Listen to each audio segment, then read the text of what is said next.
Hello, welcome to the Hockey Show. My name is Roy Bellamy. That's David Jork of the Hockey News. Ethan and Rose are in the shipping container. If you're watching on DraftKings Network, we're going to have a legend with us.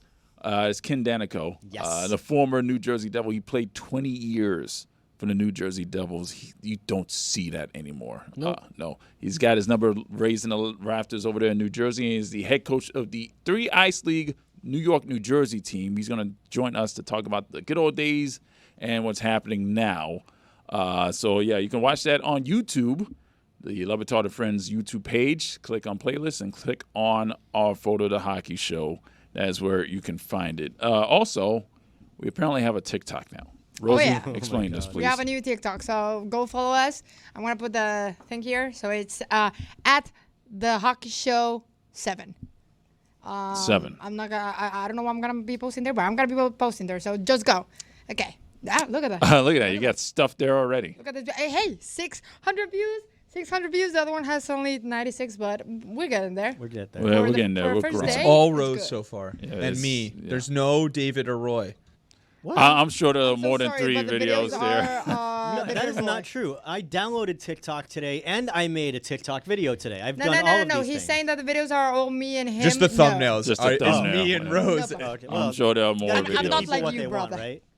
All right. You got to show them the goods, and then you got to suck them in. And then once they're in, then Roy and I will take over. All right. So, Dave, what do we have here? We're going to do some logo comparisons today. There's a lot of teams that have changed their logos over the last several years. Some for the better, some for the worse. That's what we're going to debate right now. So we're going to look at some current logos, the former logos, and we're going to give our thoughts. So what's the first one, fellas, if you can put it up there, please? All right. So the first one is the Mighty current Ducks. Anaheim Ducks. I still think Ducks. of this as the throwback logo. Well, that's why, but this is a good one because the original Ducks logo was good. I actually like the original better than this with the orange. I liked it with the green. This was the one that they changed it from, and the Ducks webbed foot. The Ducks webbed foot. Oh, it's a foot. Yes. So you thought it was a D. I thought it was a D. Yeah. Two, D for It's ducks. both. Yeah, but it's guys. both. Yeah, it's both. That's why you pay people all the very money smart. that they get. Yeah. To make Like these things. FedEx. Like how there's you an get arrow the in the FedEx logo. Yeah, exactly. So the original Anaheim Mighty Ducks logo was eggplant in what, green? Yeah, it's like funky, Yeah, soapy green. Yeah, it like a worked soapy though. green. Yeah, It was it looked very great. 90s with the purple and the green. Yeah, but the jerseys Very right Charlotte now, the Hornets. uniforms that go with the current Ducks uniforms, nah. No, I'm not a fan of the orange. I like the green better. No. So, All right, the next logo here is the Buffalo Sabres. it's a good one. Both the original and Yes. now the current It was- logo. But this is another good example of them realizing when they got it wrong and then they went back to when it was right. Because if you show what they changed it from, fellas, there's a couple options here. This is bad. This is the Buffa Slug. This is what they used to call it. This is a buffalo that is charging It does look with like no Buffalo legs. wings. Who's the first player that comes to mind when you see this? Buffalo wings. Daniel Briere. Ryan Yes, Miller. same. No, Daniel Briere. Ryan Miller. It for should me. be Ryan Miller, but no, it's Daniel Briere. Yeah, or maybe Chris Drury. Jack Hawk. No, I'm it's sorry? not Jack Hawk. Oh, Jack Hawk. Hey, All right, so the logo that they changed it from was the red slug. and black, the slug, the red and black this buffalo is so head. good. This is so good. And these uniforms that they wear, the throwback uniforms, are I don't so know, I'm not good. a fan of this either, though. It doesn't feel See, Buffalo. black and red is that perfect. one that reminds me of Michael Pecker and Yeah. Michael and what? This is Michael like Pecker a college football team logo. and For Matthew me- Barnaby. Yeah, Matthew Barnaby. Yeah, and Dominic Hasek. Yeah, I think Nathan Scott. Nathan Scott. Are you just John random Scott? names? That's the other logo. No. All right, so the next logo is the current Dallas Stars logo. That's the star with the D, and it's embossed. It's whatever. I like it's this. fine. I like this logo. It's fine. I think I like the logo better than the old logo, but I like the old uniforms better. With the Yeah, star We you should know do what, that on next the week. We jersey. should do this with uniforms. Because Yeah, uniforms. Yeah, we got to do that next week. That Yeah, is we can do that. absolutely right. Because That's good on you. the Stars old uniforms, which can we? Do you Yeah. mind if we roll the logo here? Yeah. The uniforms from these days, like the Mike That's Modano terrible. days, No, were so terrible. good. Yeah. That, like the I think star Mike on Modano might have the been the jersey first was hockey really player cool. I knew because we had Backyard Hockey 03 and Mike Modano was Backyard cracked Hockey on 03. Backyard Hockey 03. Was he was so in Detroit, good. right? In 03, he was in Detroit. Madonna? Oh, maybe was he on Detroit? No, I don't. I think it In was that after game, that. He wasn't on in that game, he was on the Cup Stars for Oh, sure. okay. and he was so good in that game. Now, keep in mind that Stars logo, all they did was add the word Dallas because in Minnesota they had just stars in that the logo North there Stars. before they changed it Which from was the fine end. too, though. Terrible design. But I think with it, Wow, when really? they moved to Dallas, like, because in Minnesota, wasn't it like green and yellow, and then Yeah, they it's green and switched to, yellow. like green yeah. and black? Yeah, and now it's like lighter green and dark green Yeah, for the. They kind of have logo. a lot of that green. Oilers thing that the Titans and the Texans have going on with the Minnesota Wild, right? Like Yeah, the you Wild said Oilers, and I wear. immediately thought Edmonton. So, Right. Yeah, The Houston Oilers. The I like the Wild Oil wear Derek. green and yellow throwbacks, but they're not actually Yeah. throwbacks to the North Stars because they weren't the North Stars. Like Right, they kinda exactly. have that debate going. Okay, so let's go to the next logo. This is the Florida Panthers' current logo. This is the shield. Iconic. It's iconic because they won It's back-to-back fine. Stanley Cup. Well, that's the thing. Is that fine. this is the logo that they've done all their winning in. So this is the more historic logo. But if we roll the previous logo, this is the much better logo. Like, yeah, I mean, far they superior. I mean, they need a little bit of. It's too jagged, I think. But obviously, we're biased. We have fond memories of that logo, but it needs to be smoothed out a little bit, and it could be a very fine alternate logo for third I jersey. mean, if we're being honest, it's still like we've seen this for a long time, so it's fine. But look, the head is way too big compared to the legs. It's leaping. But it's not. It's in coming 3D. at you. It's coming it's at you. coming But no, at it's you, not. yeah. It's in 2D. It's not coming anywhere. Do you guys? Yeah, it whoa! is. Do you guys like the new Leaping Panther? Wow. Do you guys like the new Leaping Panther, like the modern Leaping Panther? Like, I think they should Totally missed incorporate I think that yeah, I think that's into good. their look more often because Yeah. it's on some hats, it's on the helmet, but they like don't use it that often. That's a logo I would like to see them use more often as kind of a tribute to. Stay Like, if tuned the for a new few months. uniforms had the new Leaping Panther on them, I think they would be so much better. Stay tuned for a few months. Yeah, that's probably bound to happen. The next logo Next. is the current Los Angeles Kings logo. Another current old. Yeah, it's a refurbished from the original not the original Los Angeles Kings logo. That was the crown, but the Gretzky era Los Angeles Kings team. The previous logo was a shield. It just said LA and had a crown under that. NHL does a terrible job doing logos. You know what? better. Okay. Yeah. I'm so sorry, but who does that? Well, I got to tell you, the older logos look better than most of the Yeah. newer logos, and definitely the logos that came out in the late '90s and 2000s. It They were wasn't that trying too great. hard. They were trying too hard. I mean, like this next one, if you put up the next one, the new Lightning logo is fine. It's, there's nothing special about it, but it certainly stands out for what it is. But then if you Yeah. show the old one, it's like, oh, I this like is the much new. See, better. I like the new one better, and I love the. Yeah, the I old hate one to looks admit it. like a cartoon from the 80s. no, this has personality. I hate to admit it that the new logo and the new uniforms are so good. Like their new you know what? uniforms, I know they're Maple Leaf ripoffs, but they're so nice. No, I'll tell you why. Because the original uniforms, they were bad. They updated it in the mid '90s, and it was worse until they updated it to what they ended up winning the first Stanley Cup with, which is regular, font in the back, and it was modernized a little bit, and it looked good to me. Black, blue, and silver is a nice, Yeah, I thought it nice was combo. So let's go to one more logo as the current Vancouver Canucks logo. It's who? the whale Rosie's favorite team. smashing out Canucks. of the ice. The Yes. Canucks. The Canucks. And the old one. The old one is the. That's this is awesome. the one that they changed from So the. good. Now the stick. that, Ethan, This is the iconic. skate. So good. Yeah. And these uniforms are so good. Yeah. The Yeah. black and yellow and red uniforms. Yeah, but not- their not- new not the uniforms V. are great Not- too. Not the No, B no, uniform. the- No, We're no, talking no. about the Yeah. Stanley The Cup. 94, yeah. The First Western player. Conference First Championship. player. Pavel Bure. Trevor Linden. Linden, thank you. Yeah. Kirk McLean. Yeah. Yeah. Kurt McLean. See, I used to Sergei play with Momesso. the Sedins on NHL like 14, and we would always put them in this logo. Gino Ojic. Yes. Yeah. So let's go to wins and fails. Brought to you by Jägermeister. Serve a code or don't serve it at all.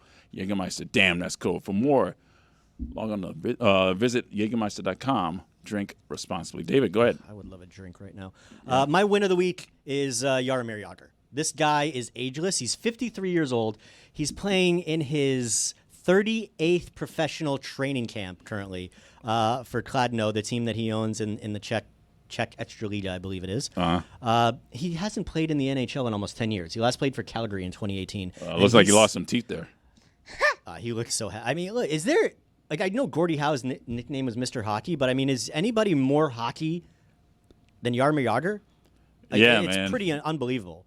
So Yeah. I just wanted to give him some flowers.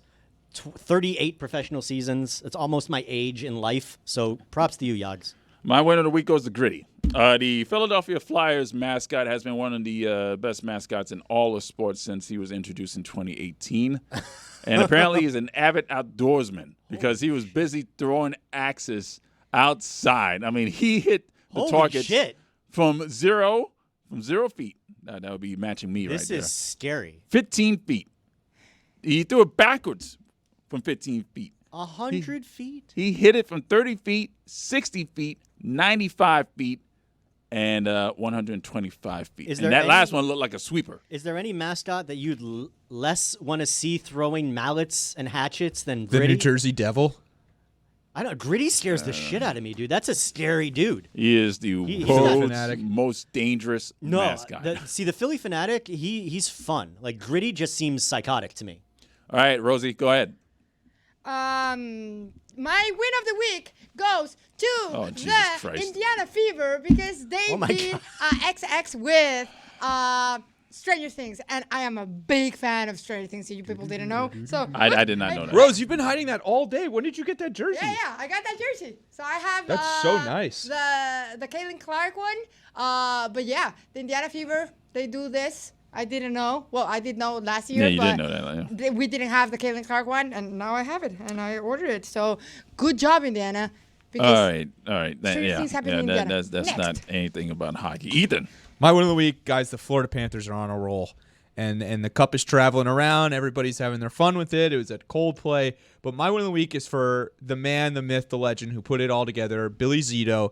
Took it down to the Florida Keys and took some incredible pictures with the Stanley Cup. And this is by far the coolest one. Dolphin leaping out of the water, holding a Panthers flag down with the Stanley Cup up on the platform there. It's Billy Zito's world, man, and we're just living in it. And this guy William is Zito. having the summer of his life. He deserves it. He should have won the Jim Gregory. The Jim Gregory should be up there with him. That's a story for another day. We've touched on that before, but that picture is just so awesome, and that should go down in Panther history for sure. All right, your fail of the week, Dave.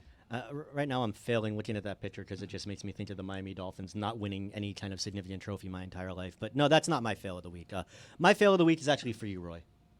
What did I do? Your favorite player in the whole wide world, Sidney Crosby, was just part of Don't you Brad put that- Marchand's don't you put that on my Stanley name. Cup celebration earlier this week. dare you. The Stanley Cup was in Halifax, which is the hometown of Brad Marchand, but it's also the hometown of a couple other future Hall of Famers like Nathan McKinnon and Sidney Crosby. Don't you- And it looks like they were having a dare you. blast. Like Crosby got and their own McKinnon dance were floor? dipping Marchand's butt in the cup, and it was sorry for bringing it, which is an awesome, awesome way to troll everybody that came to that party or took a picture of that party. Yeah. But no, just a little Stanley Cup love, some Stanley Cup champions, and some love for Roy. Thanks, David. You're welcome. My fail of the week comes from roller hockey. The State Wars hockey presented by the State Wars hockey presented the Pamela Pro Invitational, and in overtime of the championship game between the Unified Conics Black Ice and the Pamela LeBatard Golden Knights. Oh my goodness! A delayed penalty. This isn't overtime, by the way. A delayed penalty, and somehow the loose puck ended up rolling into the empty net, What? giving the Unified Conics Black Ice the overtime victory and the championship. Think about That's that. awesome. The only thing that would make it better is if the goalie got credit for the goal, like Billy Smith, just for making a save, and then it ends up back in the other net. Yeah, that's about probably the worst way you can lose a hockey That's game. In the awful. championship game on a delayed penalty, In an overtime. own goal.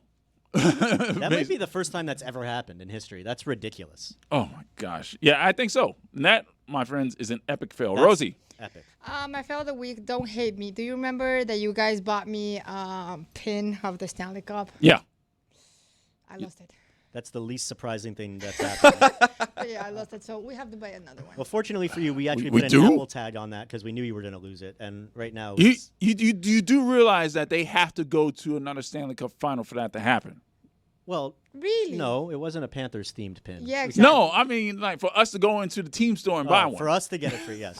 Well, Panthers win, please. That was my fail of the week. Come on. All right, great. Awesome. Florida Team Shop, $10. They still have them. Oh, There you good. go. Yeah, you can buy that for yourself. Ethan. My fail of the week goes to the Athletic Thank guys. you. They released, and I hate to do this because I love the Athletic. They have some amazing writers, amazing NHL coverage. They do a really good job.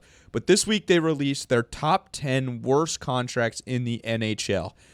And basically I should preface that they put it into a model, and the model pumped out who has the worst value. The model came up with number 8 being Sam Bennett. Sam Bennett, the 8th worst contract in the NFL. The NHL. I got football. He's on my playing mind. football. fever, baby. Got football on my They mind. played on last Anyway, night, yeah. They have Sam Bennett another ranked as fail. the 8th worst contract in the NHL. They got him as a market value at $5.5 million. They say his contract is worse than Cody Ceci. Imagine if he would have signed with any other team than the Panthers, and how much more money he would have gotten. And A 10 to probably a Yeah. 9 to 10 He'd be million number one dollar on this contract. list. Yeah, it's just insane. Like, I understand what they're getting at. They're doing model, and it's based on regular season numbers and stuff. We all know that's not why he's paid, though. So some context obviously is and needs to be applied here, but it's ridiculous to have Sam Bennett as the 8th worst contract in the NFL or NHL, a worse contract than Cody Ceci. Listen, we all know this, that the worst contract in the NHL was given by the New York Islanders, and that was to Tony DeAngelo. Let's get that straight right now. Yes. Kenny Daneyko is going to join us, and we're going to talk about the 3 Ice League coming up next. 3 Ice is a 8-team 3-on-3 hockey league, and each of these teams have former NHL players representing them as head coaches. And currently, the league right now is being played at the Baptist Iceplex, which is the Panthers practice facility. Nice place. Yeah, nice place to go. Brand new, good ice there. I've skated on it. It's fell plenty of times. So it's great. So right now, joining us on the Hockey Show is very much an honor. This man is representing the 3 Ice New York, New Jersey team. He is Mr. Devil himself, Yes. Ken Daneyko. Ken, like we said before this interview started, that both David and I are in our early 40s. Our producer Ethan is, 26 years old? 26. So that means when the New Jersey Devils won their first Stanley Cup, Ethan was -4 years old. He was not born yet. Nice. Now, I'm not trying to make It's a great way to bring him on. Like, hey. I'm not trying to make the 3 of us sound old or anything, but he missed out on some prime Yeah, hockey this is true. in the 90s. So, yeah. And that was the shorter 1995 season, by the way. He came back from a lockout. So, yeah, that was a great season. So what is the biggest difference between 1995, 30 years ago, and right now? Would you say tactically, has the game changed in any way? Oh, I get asked that, guys. Great to be on with you, certainly. And get asked that quite often.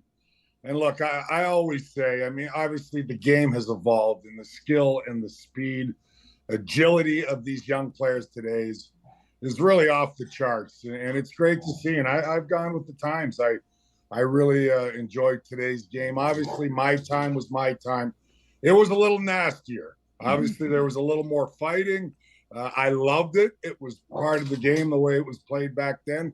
But I don't even compare, really. It's just technology, mindset, how things have evolved. Because you always get asked, could you have played in today's game? Would have been much harder. Well, we would have trained differently. Our mindset would have been different. It would have been a completely different workout regime, instead of being in the boxing gym like I was in the early 80s, because you had to be tough, and that was part of my game. But in junior hockey, coming out of the Western Hockey League, I could do a little bit of everything like a lot of guys could, whether it was college or junior hockey. You had to find a role for yourself along the way, and part of mine was physicality.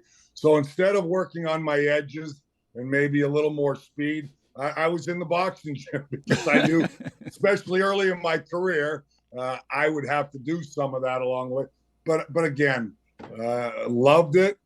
But I will say, love today's game. And like I said, these young guys are just so talented and fast, and can do so many magical things with the puck. But once the playoffs comes around, the old saying, the more things change, the more they stay the same. And look no further than the Florida Panthers. Yeah, extremely talented, back-to-back Cup champions. But those guys can play the game any way you want it. Where in a 7-game series, you got to grind. The ice shrinks. You've got to be physical. You've got to win puck battles.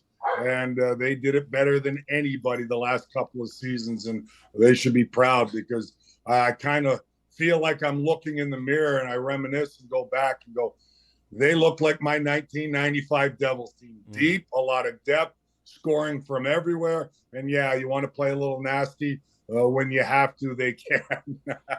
So is that a good analogy, I guess? I was going to say, he must love the Panthers. Yeah. When you guys were introducing the team to me, he must love these Florida Panthers. Oh, yeah. Yeah, they're something special. They really are. And especially in today's game where the competitive balance in the National Hockey League is really close. It's hard to win. It's hard to make the playoffs, probably harder than my day where we'd have 4 or 5 teams you knew. And thankfully and gratefully, the Devils, the teams that I was on my last 8 years, we had a good chance. We went to the Stanley Cup Finals 4 times in my last 8 years. You know, it was us, Detroit, Colorado, Dallas along the way. Nowadays, flip a coin going into the season, but the Panthers have been dominant, and they are a heck of a team and a fun team to watch. The one thing I would pinpoint to is the way your Devils team defended exits and entries with the neutral zone trap. I mean, you can't really do that nowadays. There'll be more interference penalties if we did that today, right?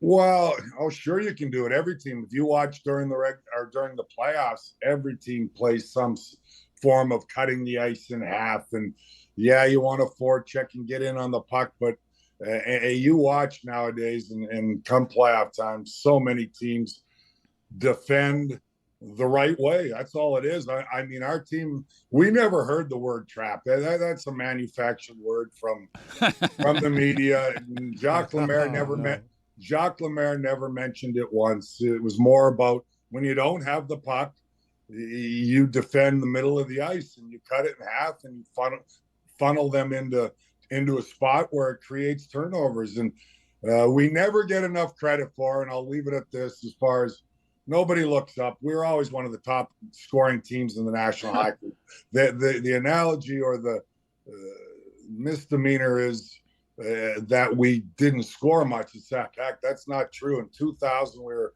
number 1 in the number 2 in the National Hockey League in scoring in the regular season when we won the Cup. And in 2001, when we lost to Colorado in 7 games in the Cup Finals, we were number 1 in the National Hockey League scoring goals. So we just could do everything. And we happened to have the greatest goaltender in the world. That didn't hurt. And yeah, we had some good defensemen in Niedermeyer and Stevens, but defense wins championships is the old saying. Jacques Lemaire told us they were called the Flying Frenchmen in the 70s when they were winning all their Stanley Cups. He says they played no different, even with all those star players.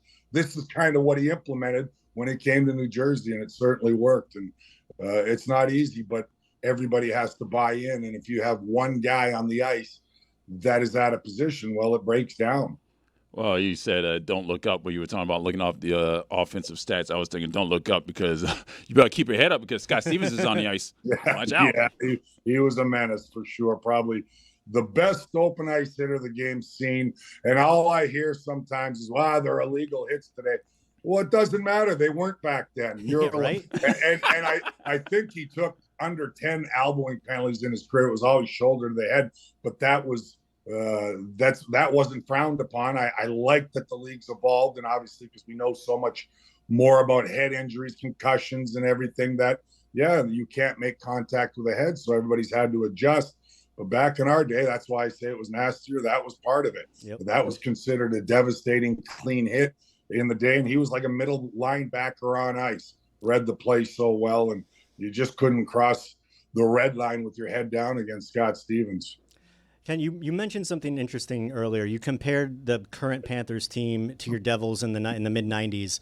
Kind of an interesting comparison I wanted to ask you about. The Panthers in 2023 was like their first year, their coming out party. They went to the final.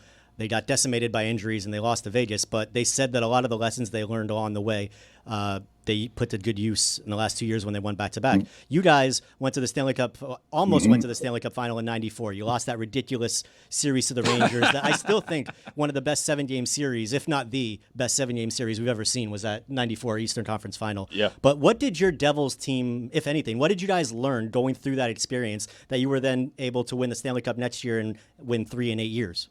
Well, first off, I love that you said one of the best series ever played, and it certainly was. I reminisce with a lot of those Ranger guys now. They're friends, and we all mingle and playing golf charities together. And we always talk about it, regardless of us losing, as devastating as that was. That series had everything. A ton of Hall of Famers, probably as good a goaltending as you're going to see with Brodeur and Richter. Mm-hmm. It was nasty. It was fun. And that's what rivalries are all about. And that was a rivalry like no other back then. And what we did learn, you're absolutely right, guys. We always hear that these cliches, but that they usually mean something. Your experience, and you learn from the year before. If you get so close, and obviously 95, we had unfinished business. Yes, it was a shortened year. We kind of sauntered into the regular season. We had the same team pretty well. In 94, we came second to the Rangers in the National Hockey League. They won the President's Trophy. We were second. They had 112 points. We had 106. So we were a heck of a team. We kind of made the playoffs, 5th or 6th seed, I believe, in 95. So some teams, everybody forgot about us. We were just ready to turn the switch on. And what we learned along the way, Game 6, we froze. We dominated. We were up 3-2 in the series. Game 6 at home, up 2-0 in Game 6 with about 5-6 minutes left in the second period. Probably should have been 6-7-0 if it wasn't for Mike Richter. We were dominating. And all of a sudden, they get one goal late in the second. And in the third, Mark Messier, good friend of mine, grew up with him, was a mentor of mine, known him since 12 years old. Wasn't a friend when he was a Ranger. I mean, again, too much of a rivalry. But he was actually in my wedding party in 1992. Oh, that's how tight I was with him. And I kind of learned a lot from him and his Oiler dynasty teams when they were winning in the early 80s. And I was trying to get my feet wet in the National Hockey League. I just learned so much from them, absorbing what it took to be a National Hockey League player, number one, and what it took to be a winner. And just to be around that was invaluable for me. But Mark took over in the third period, and the Rangers came back. But a lot of it was a combination of a great player doing what they do. And he had an illustrious Hall of Fame career, one of the great players of all time, and certainly was the difference in that game. But we know what we did. We froze, and we just didn't know how to close the deal. And we remembered that going into the playoffs the next year, and just turned on the switch and said, okay, now we're going to have composure now. And I think the Florida Panthers went through the same thing when they lost to Vegas. Yep. And then when they won. Yeah, injuries is part of things, but you learn that, and that's what experience means. And that's what I saw, covering them as well on NHL Network the last couple of seasons is, they're just not going to let anything get to them. You have to have that even-keeled mentality in these series and go 4 grueling rounds where there's going to be bounces, breaks, ups, downs, play good, play bad, bad period, bad shift, bad game, whatever it may be. You've got to let it roll off like water on a duck's back. And I think that's what the Florida Panthers did. They were determined the second time around. They weren't going to let this opportunity pass them by. And that's kind of what we did in 95. We went 16-4 in 95 in the playoffs. We steamrolled and swept the mighty Detroit Red Wings in the finals. We just had a veteran group, a good combination of skill and talent and toughness and depth like the Panthers. Our fourth line was called the crash line. It was an infamous line that could play tough. They were all 220 pounds plus. Bobby Holik, Randy McKay, Mike Peluso. But people don't realize Randy McKay was the fourth line. The right winger had 8 goals. Bobby Holik, I think, had 14 points and 6 goals. I mean, it's tough to match up with that. And that was what the Florida Panthers were. Yeah. You talk about all their top players.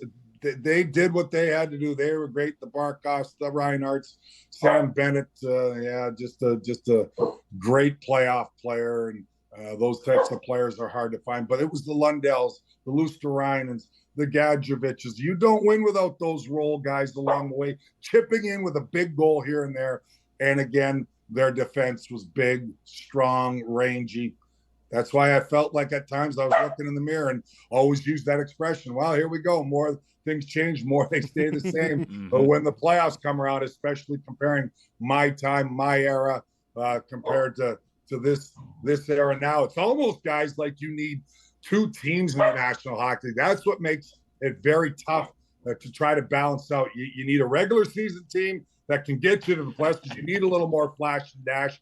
But then if you don't have that grit come playoff time and enough depth, well, you're going nowhere no matter how good your regular season is, because the 7-game series going 4 grueling rounds is just different. And that's when you need what we had, what a lot of teams had that were winning back in the 90s and I'd say the early 2000s. Now, the Panthers, we talked about all the similarities to your guys' team, but they still have one more to go before they match your total. And they've been on a pretty incredible party this summer. So I want to hear what your memories were like from your 3 Cup wins. And if there's a story out there that you've been afraid to tell that you are willing to share with us about partying with the Cup or partying after winning a Stanley Cup.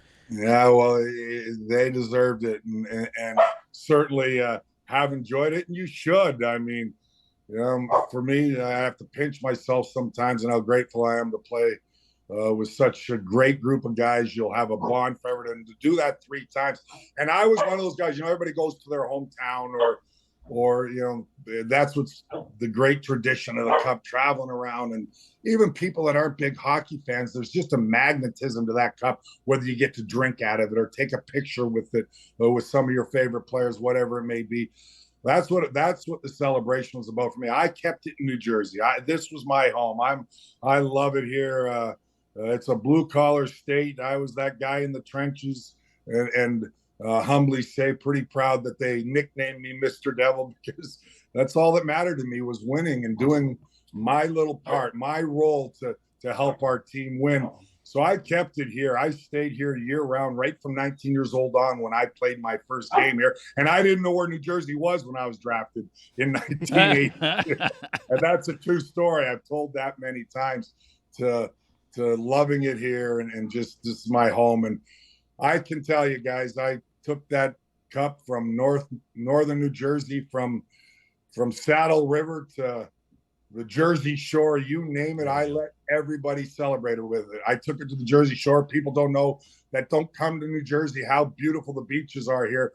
Point Pleasant Beach. I planned on bringing it for a couple of hours and taking a few pictures.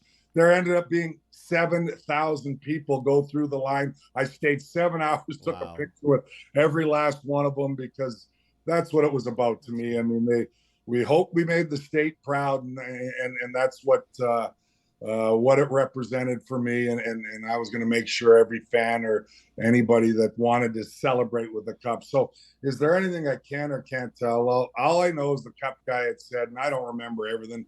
That was the crazy days, but I took it to car dealerships, restaurants, dive bars, you name it, everywhere. I did things like, you had it 24 hours. So I would call a buddy of mine at a dive bar at 1:50 in the morning and said, keep the place open. I'm coming by. They let us keep it open a little later. It's the Cup.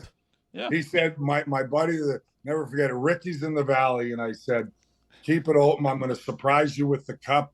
I've been meaning to get to you. He says, Kenny, we're just getting ready to close. We've got about 10 people here. I said, bring the Cup. There'll be more. He called a few friends, family. Before you knew it, there was 200-300 people at the bar till 5 a.m. to take a picture with that Cup. That's what it represented for me, and such a blast. And when you have a Cup keeper, those crazy stories you have to, we're curbed a little bit, right? Yeah. But he had said, the Cup keeper, he said, Kenny, you ran me ragged as much as any player, and I've been to 40,000 of these Stanley Cups. It's a badge of honor. Nice. That's a badge of honor. You use the Cup 23 hours and 59 minutes and 59 seconds every single damn time. He says, I was pretty tired. I love it. But so those are my Cup stories. And Florida's doing the same. I mean, back to back, and they've made the state proud, and they've really grown the game of hockey down there, which is just fantastic for our league and just for the game of hockey in general. You've got kids now going that maybe we're going to play another sport or had more interest in football, basketball, baseball, whatever it may be, and say, I'm going to try this hockey thing and get a pair of skates. And now you're seeing it grow tremendously. So I think that's what it does when a Southern Belt teams had some accession, or Southern Belt teams like Tampa and Florida have been dominant the last 5-6 years. And it's really great for the game and growing the game of hockey. But celebrate, boys. Have a blast. I've seen them on social media doing a little bit of everything, and it brings back fond memories and puts a smile on my face. Even gives you some goosebumps along the way. I mean, it's not like what the Rangers did, leaving that Stanley Cup No. scores or anything. Not talking about that. Well, you know what, guys? funny you said that. And to add to the Stanley Cup stories, there was no cup keeper, I don't think, in 95. And I think they broke it a little bit and went to joints that maybe, you didn't want to see the Stanley Cup at.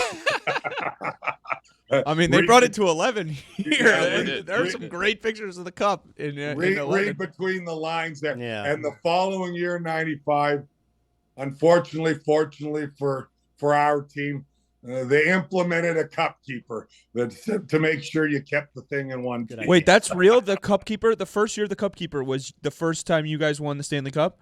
I'm pretty sure. I mean, don't quote me, but yes, you can look that up. So the Rangers ruined all. They got you back one last time. They ruined all the fun for you. They got you back one last time by making a watchman over the Stanley Cup. Yeah, well, you know what? There's two ways to look at that. Obviously, we could have done whatever we wanted with it, and on the flip side, having a cup keeper made us a little more responsible and kept us out of trouble a little bit more along the way. Whatever way you want to look at it. All right, let's talk about 3 Ice now. It's an 8-team league. The playoff is a 4-team playoff format, and this is more than what we usually see with overtime during the regular season in NHL. Like, there's 2 8-minute halves. The clock only stops for penalties and injuries. If there is a penalty, it's an automatic penalty shot, and it's a jailbreak penalty shot. People are chasing the shooter towards goal. So anything can happen there, and you'll only see face-offs starting both halves. It seems like a faster pace than what we usually see in the NHL, Kenny. Yeah, or face-offs after goals, obviously. But it's go, go, go. And a lot of skill with so many of these young players. I have just been so impressed and grateful to get involved. I didn't know what to expect. I'd never been behind a bench. And I was telling my wife along the way going, hon, I've been in this game a long time, and I think I understand it pretty well. But I said, I'm pretty nervous my first week anyway, which was a couple of weeks ago, coaching behind the bench. And once you get behind there, I know what these coaches are going through now that have been doing it. So the adrenaline, the excitement you get, and it's really been an eye-opener for me and just so much fun. But the fast pace, you're absolutely right. No, not many stoppages. And that's what they want. And is there anything more exciting in the National Hockey League than 3-on-3 hockey? I mean, sometimes even, I like everybody, I bleed my team's colors and I call the games, but you certainly want to see their success. Sometimes I'm rooting for overtime because I'm saying I get to see Jack Hughes and Jesper Bratt and Nico Hischier in this open ice speed game, puck possession game, and making plays. And that's what you see in 3 Ice. They have a great vision for it moving forward for 3 Ice kids and in Europe. And the players we have now, whether they all come from whether they've had a cup of coffee in the National Hockey League or the farm team or their AHL affiliate to play in the AHL or play professional hockey in Europe, where you see some great hockey now in the German league and how our game's grown in Switzerland and you name it, in the Swedish Elite League. Some of these guys all come from there, or the East Coast Hockey League. I've seen some moves and plays that just are eye-opening, and I'm loving it behind the bench. So it has been a lot of fun. I just love how these guys take it serious. I told my guys, I did a Zoom, a couple weeks prior to us getting ready to play our opening couple of games. And I said, guys, I'm going to let you, I'm always a believer. The players have to hold each other accountable. I said, accountable. I'm going to let you guys run this team. I expect you to work hard, but I play to win, man. I don't care what it's at.